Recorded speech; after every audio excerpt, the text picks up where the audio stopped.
Hello there. The International Criminal Court, also known as the ICC, has exonerated President Museveni and General Peter Elwelu against crimes committed in 2016, November 26th, when they attacked the palace of Charles Mumbere, the king of the Bakonzo, in Kasese, that is in the southwestern parts of Uganda. So according to the ICC, it says that according to the sections of the draft report of the Office of the International Criminal Court Prosecutor, he said that he had received a number of complaints and requests to investigate the killings with the possibility of charging the perpetrators for crimes against humanity, war crimes, and genocide. However, the ICC has, after investigations, ruled out pressing on with the charges. It notes that the office notes that there were incidents of violence, including violent clashes between the Uganda security forces and militant groups. In the absence of the required intensity and organization, the office has noted that the alleged acts could not be appropriately considered within the framework of Article 8 of the statute. The alleged conduct also did not satisfy the contextual elements of crime of genocide under Article 6 of the statute. That's what part of the report said. The report also said that since the royal guards were armed, the security forces were right to handle the matter in the way they did. ICC noted that at least 14 constables were killed after various police posts were attacked by the royal guards.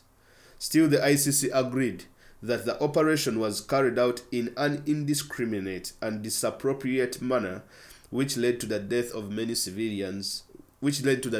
innocent civilians.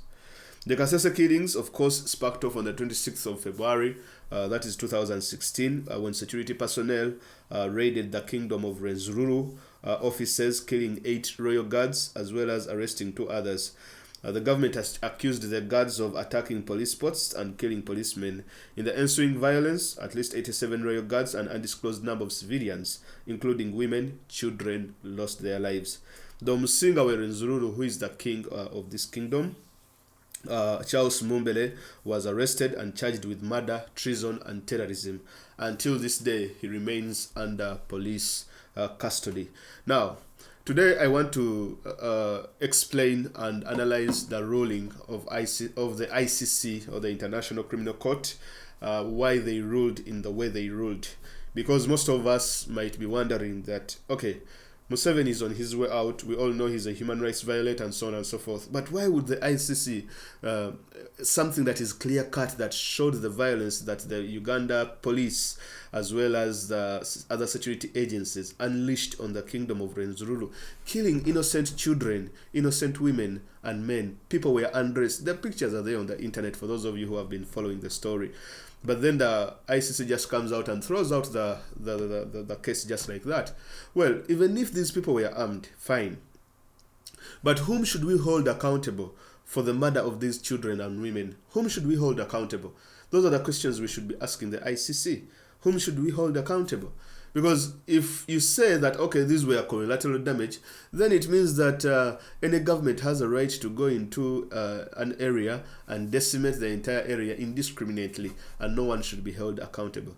Well, if there is violence anywhere, or if there is fighting, both sides, at any one time, both sides, of course, they will commit crimes. It is never one-sided.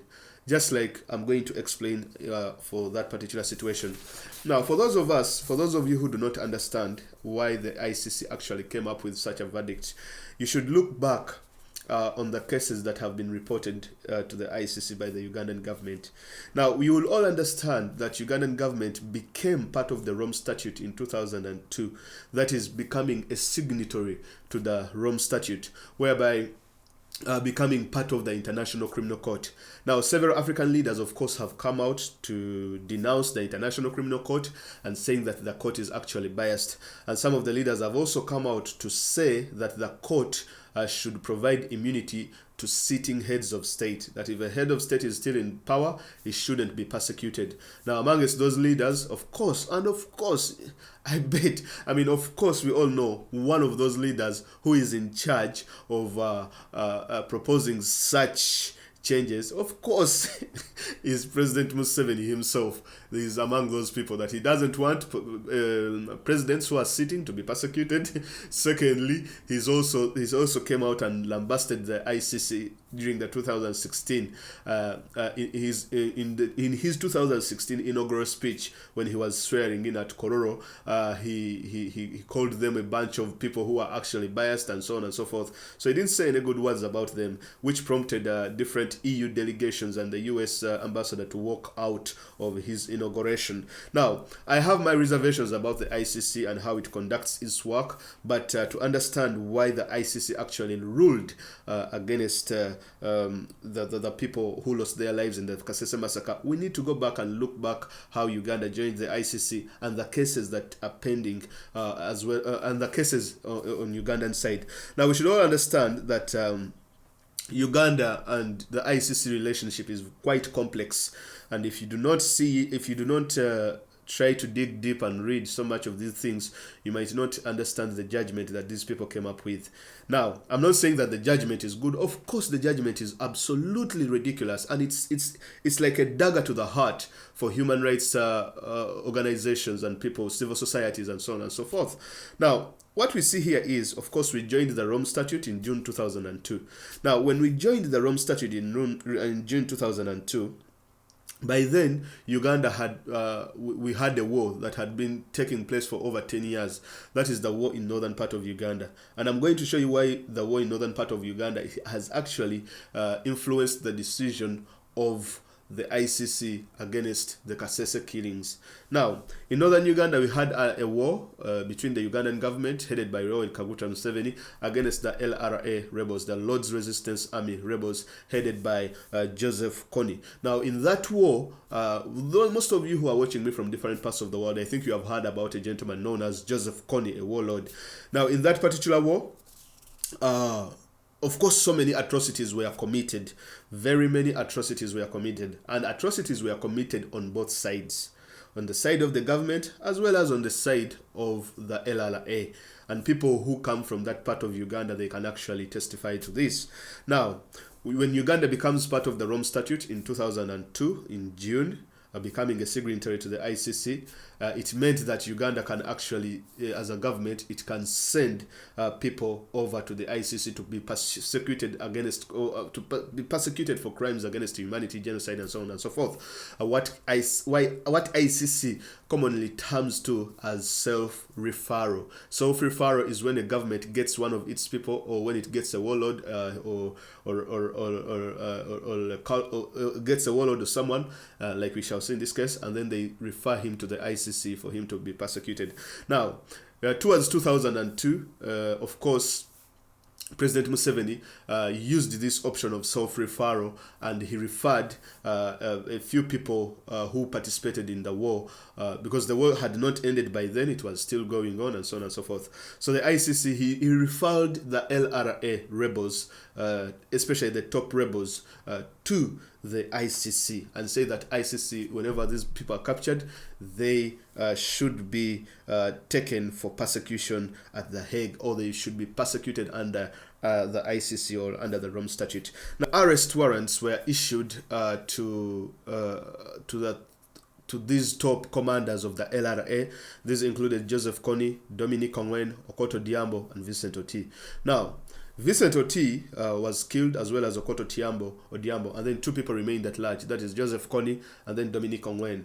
And now Dominic Ongwen, in 2015, he surrendered himself to the Central African Republic government. So when he surrendered himself to the Central African Republic government, Mr.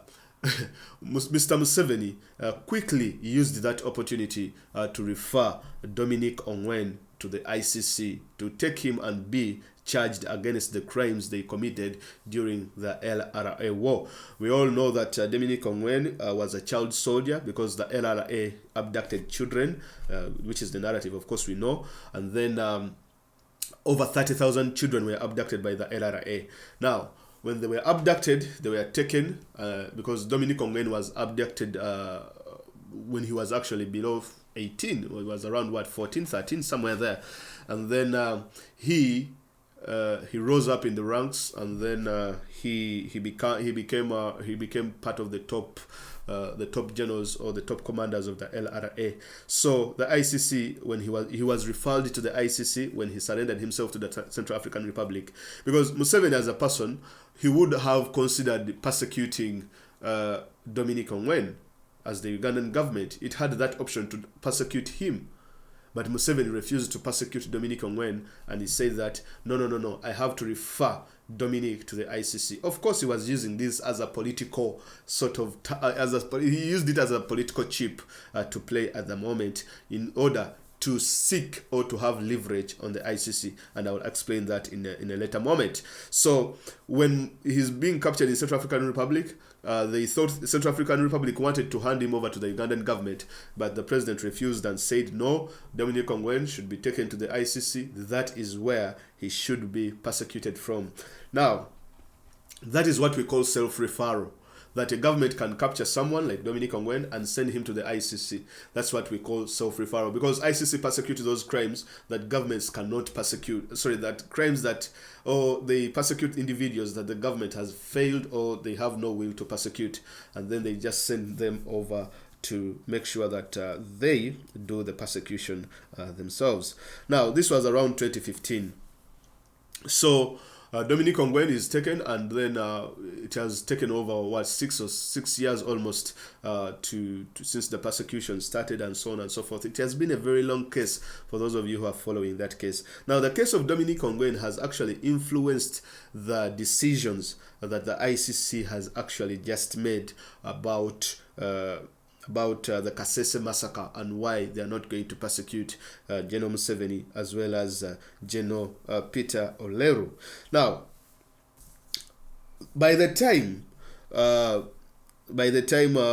the parliamentarians and other people, Ugandan opposition, submitted by the time they submitted their petition to the ICC to bring these two individuals to justice, or to bring these three individuals, that is Peter Elwelu, Asmani Mugenyi, who commanded the police, Peter Elwelu, who commanded the army, as well as General Museveni, who was the commander-in-chief. By the time they submitted these petitions, by that time the case of Dominic Ongwen was at the highest, like it was at the it was at the highest of the highest, sensitive. It was highly sensitive at that particular moment, because in self-referral as a policy in the ICC, what it does is that it creates self-referral as a mechanism that ICC uses to persecute war criminals or to persecute people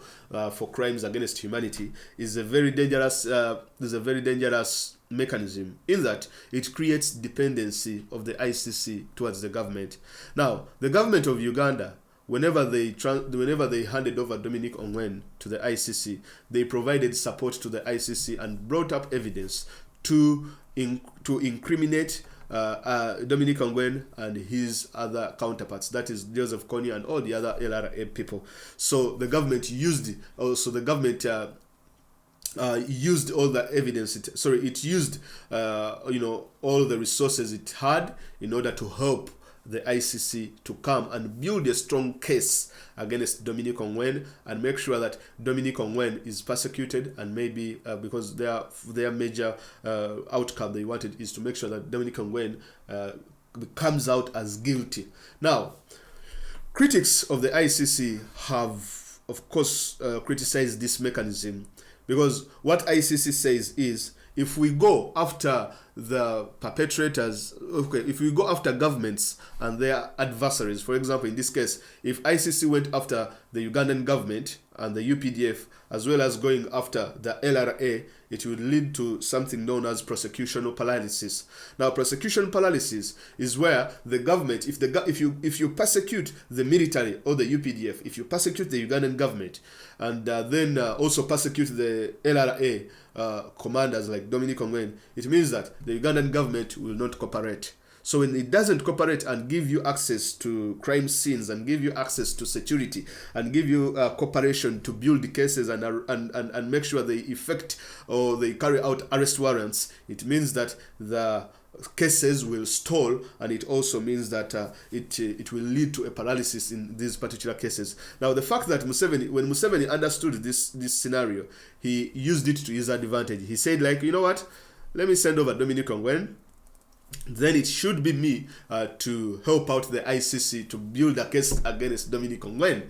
So Museveni provided security to the ICC officials. He provided support to them to come and visit northern Uganda and take them to crime scenes. He also gave them lots of things and opened up a good case for these people. And that is why it has been possible to prosecute Dominic Ongwen up to this particular moment. That the case 5 years later, ever since he was arrested in 2015, the case has managed to move at a very fast rate because the government of Uganda under General Museveni cooperated, and in return what the government got, it did not get persecuted, as well as the UPDF did not also get persecuted. But we also know very well, even research books have been written about the case in northern Uganda and how the Ugandan government actually committed crimes against humanity and putting people under IDPs or internally displaced camps and things of that sort.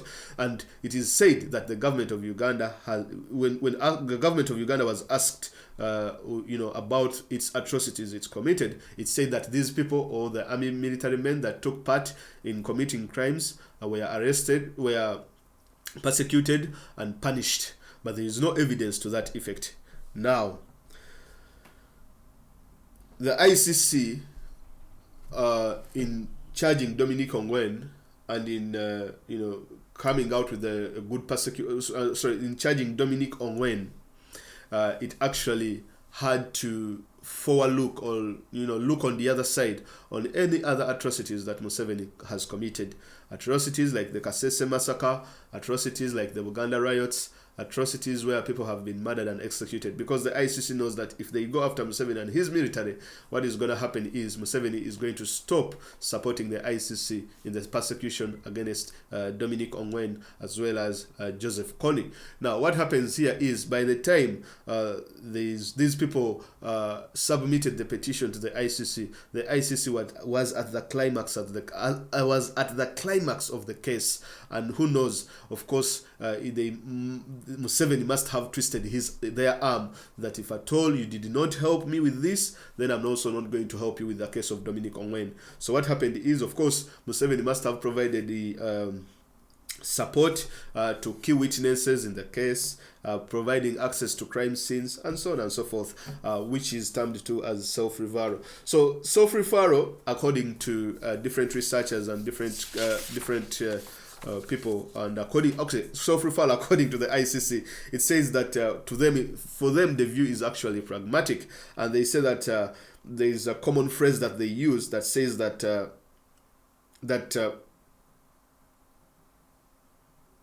perfect justice should not be made the enemy of any justice. So what the ICC means is that whereas if we want perfect justice, it might hinder any sort of justice. That's their narrative. So for them, they think that you can go after the government's adversaries at this particular moment, and maybe later on you can go after Museveni. So what this means is this: that of course Museveni and his counterparts are not yet off the hook. But the only reason as to why they are off the hook is because the ICC, actually, Museveni had more leverage over the ICC than the ICC had leverage over Museveni, because of the scenario that I've explained that is known as self-referral. So self-referral, when you submit Dominic Ongwen, and of course the LRA war and Joseph Kony has been a very, very, very big case that has been highly publicized in the world. Everyone knows about Joseph Kony, everyone knows about the LRA, and then for ICC to persecute one of the top commanders of the LRA, it gives them a good PR campaign and things of that sort. Now, for anything that comes up at the moment in Uganda, the ICC has to wait until they have actually, closed, or until they have actually moved, these cases of the LRA, that is Joseph Kony as well as Dominic Ongwen. The good thing is Dominic Ongwen's case is going to be, the verdict is going to be delivered on the 4th of February next year, and then one of the people who will be left will be Joseph Kony. And of course we know that the government of Uganda is just spoon feeding, or it's not so spoon feeding, but it's just letting out little information to the ICC about the LRA and about Joseph Kony. Who knows, by the time if things get so worse for Museveni, he might even help the ICC capture Joseph Kony, and by then they might let him off over some other crimes. So it was really, really, really tough. It would have been tough for the ICC to rule in favor of in favor of the people of Kasese and in favor of to rule in favor of the kingdom of Rwenzururu, because ICC was arm twisted by Museveni and his counterparts at this particular juncture, and that is why they came up with such a ruling. So this ICC's dependency on people like Museveni makes it really, really, really hard for them to scrutinize any government's own responsibility in atrocities. It cannot scrutinize them. So that's what gives Museveni the privilege to be able to speak anything he wants about the ICC and say anything he wants and ridicule them as he scores points on the continent of Africa and scores allies here and there. Now, this means that, of course, what ICC is doing, it creates a lot of mistrust in the process of justice, as well as it's going to be very hard for them if at all they do not rectify such kind of things, because the people who lost their lives in Kasese in 2016 until this day, if you come out and say that, okay, the government of Uganda had a right to do whatever it did because people had pangas, and then if people had pangas and then you went after children, that is not justice. If you killed an innocent person, that person who killed the other person, it should be brought to justice. So you can't just make a blanket statement like that. Now, bringing everything up together, we all understand that Kasese is a very, very, very difficult area. Even when Bobby Wine went there recently, it is highly militarized. There's a lot of soldiers out there. People are intimidated. The people who lost their loved ones are not accepted to come out and speak or say anything about it. It is really, really, really, it's really, really, there are lots of tension in that area in Kasese. And the number of people to this day who were killed or who died are not known. That's why you see that there is a heavy deployment, and the king of this, the Rwenzururu king, was not allowed to actually go back to his kingdom, as the moment is under a house arrest. So what this means for the elections of 2021 in January 14th, it means, of course, if the petition is thrown out, it means that Museveni is going to become unpopular.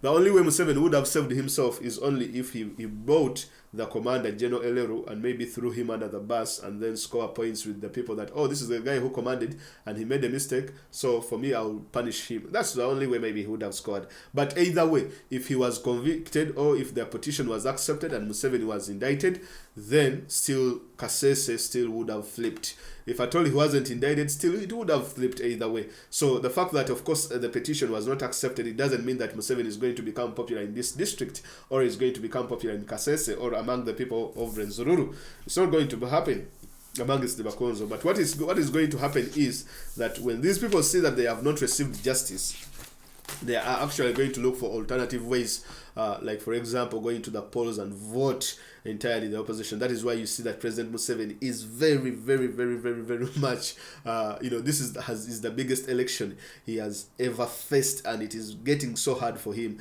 that everything he has been playing playing and putting together, it's now coming back to haunt him. And that's why you see that the vote in the northern part of Uganda has also become difficult for him. You know, for the case of Dominic Ongwen, however way it is decided, there is no way it is actually going to influence his popularity in this area or in this region, because like you understand, the ICC and different researchers have documented evidence of the UPDF and the Uganda government committing atrocities in the during the LRA war, as well as the LRA committing atrocities. But selective justice, whereby the ICC only picks Museveni's adversaries during that war, which is the LRA, and leave the government of Uganda and let them off the hook, and they just walk away, you know, without